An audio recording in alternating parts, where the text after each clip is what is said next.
अस्सलाम वालेकुम नादरीन, मैं आपका मेज़बान सरदार जुवेदा शगडोगर। तो आज का जो मेरा व्लॉग है वो माँ और बेटे की मुकद्दस रिश्ते पर है। क्या होता है कि पेशावर में एक वाकया पेश आता है कि माँ बेटे को वर्गला कर उसके साथ नजायज ताल्लुकात बना लेती है। तफसील में जाते हैं, तफसील में बताता हूँ कि एक लड़का जिसकी उम्र तकरीबन 10 साल है, नाम उसका नवीद बताया जाता है। उसकी वालदा वफात पा जाती है। जो उसका वालिद होता है वो दूसरी शादी कर लेता है। जिससे दूसरी शादी करता है उसका नाम होता है कहनात। उसकी उम्र तकरीबन 25 से 30 साल होती है। वो पहले भी शादी के बंधन में बंधी होती है। 5 साल शादी के बंधन में बंधी रहती है। उसके बाद उसको तलाक हो जाती है। तलाक होने के बाद अब्दुल गनी जिसका नाम है, नवीद का जो वालिद है, उसके साथ वो शादी कर लेती है। शादी जब हो जाती है तो वो क्या करती है, जो उसका बेटा होता है, सुतेला बेटा नवीद होता है, उसके साथ वो नजैज उसको अपनी जाल में फंसाने की कोशिश करती है। उसको अपनी मोहब्बत में गिरफ्त में ले लेती है और क्या करती है कि उसके साथ नजायज ताल्लुकात बना लेती है। जब माँ और बेटे के नजायज ताल्लुकात बन जाते हैं, बेटे को इतना वो वर्गला लेती है। अगर वो कहेगी कि ये काम करना है तो बेटा वो काम करेगा। अगर कहेगी ये काम नहीं करना तो वो नहीं काम करेगा। ये सिलसिला तकरीबन 2 साल चलता है। 2 साल के बाद उस कहनात के घर में एक बेटी पैदा होती है। जब बेटी पैदा होती है तो वो क्या कहती है, जो कहनात होती है वो अपने सुतीले बेटे जिसके साथ उसके गलत ताल्लुकात होते हैं, उसको कहती है कि हमारी जो भी आपस में रिश्ता था, तल्लक था, उस तमाम बातों का आपके वालिद को पता चल गया है। आप ऐसा करें, घर से दूर चले जाएं। शाम तक आपके वालिद थोड़ा सा नरम हो जाएंगे तो मैं आपको बुला लूंगी। नवीद घर से भाग जाता है। शाम को जब वापस आता है तो वो अपनी वालदा कहनाज से बात करता है कि क्या बना। वो कहती है आपके वालिद बहुत गुस्से में है। वो कहते हैं कि मैंने नवीद को छोड़ना नहीं है, मैंने नवीद को मार देना है। तो क्या करते हैं। वो कहता कि अब क्या करूं।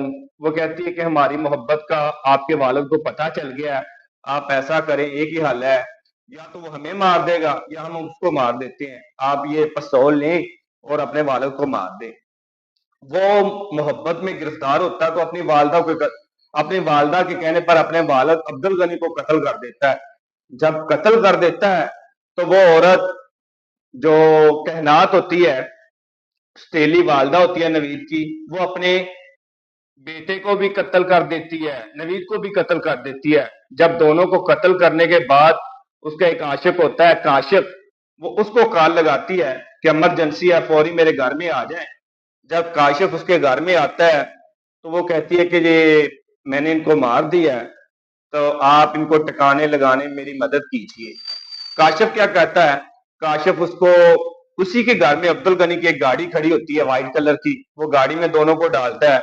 वरान रास्ते में लियाकर वहां पर क्या करता है कि फायरिंग करता है और गाड़ी को वहां पर छोड़ देता है। जब सुबह होती है, लोग देखते हैं कि गाड़ी में दो अफराद कत्ल हुए पड़े हैं, उनको गोलियां लगी हैं। तो वो पुलिस को कॉल करते हैं। जब पुलिस मौके पर आती है तो पुलिस देखती है तो वो पता चलता है कि ये फला फला जगह के बसने वाले हैं। वो वहां लेकर आते हैं उस चालाक और शातिर औरत के पास। वो कहती है क्या हुआ इन्हें, ये तो मेरी नंद को मिलने गए हुए थे। पुलिस बोलती है कि जी इनको किसी ने कत्ल कर दिया है। किसी के साथ आपकी कोई दुश्मनी, कोई लड़ाई झगड़ा। वो कहती है हमारी तो किसी के साथ कोई दुश्मनी नहीं है, कोई लड़ाई नहीं है, झगड़ा नहीं है। तो पुलिस उस केस को लेकर आगे बढ़ती है और तफ्तीश शुरू कर देती है। पास में ही एक सीसीटीवी फुटेज वाले कैमरे लगे होते हैं, वहां से पुलिस डाटा लेती है। जब पुलिस वहां से वीडियो लेती है तो वीडियो में काशिफ नजर आ जाता है जो गाड़ी को ड्राइविंग करके वहां पर लाया था। पुलिस काशिफ को पकड़ती है। जब काशिफ को पकड़ लेती है पुलिस तो काशिफ तमाम जो मामला था, तमाम कहानी थी वो उगल देता है कि जी मैंने तो कत्ल नहीं किया, मैं सिर्फ इनको टिकाने लगाने में घर से लेकर गया था। मगर कत्ल जो किए हैं वो कहनात ने कत्ल किए हैं। जब कहनात को पकड़ लिया जाता है तो वो तमाम बातें बता देती है, जी मैं इनको इसलिए कत्ल किया, मैं काशिफ से मोहब्बत करती थी। अगर मेरे मियाँ अब्दुल गनी को पता चल जाता तो वो मुझे कभी ना छोड़ता, तो मैंने इसलिए इनको कत्ल किया है। तो आज के व्लॉग का मकसद یہ ہے کہ ایسی عورتیں جو اپنے نجائز تعلقات کی بنا پر بیٹے کو بھی نہیں چھوڑا، خامد کو بھی نہیں چھوڑا، صرف ایک جنسی حبس کی خاطر اور چند لمحوں کے سکون کے لیے، خدا کے لیے ایسی عورتوں سے محفوظ رہیں۔ اور جو ایسی عورتیں ہیں جو غلط کاری کے لیے، بدکاری کے لیے اپنا سب کچھ چھوڑ کر ختم کر دیتی ہیں، اللہ تعالیٰ ان کو بھی ہدایت دے۔ اگلی ملاقات ہوگی کسی نئے ولاگ کے ساتھ، اسی کے ساتھ اپنے میزبان سردار جوید ارشد ڈوگر کو دیجیے اجازت۔ اللہ نگہبان۔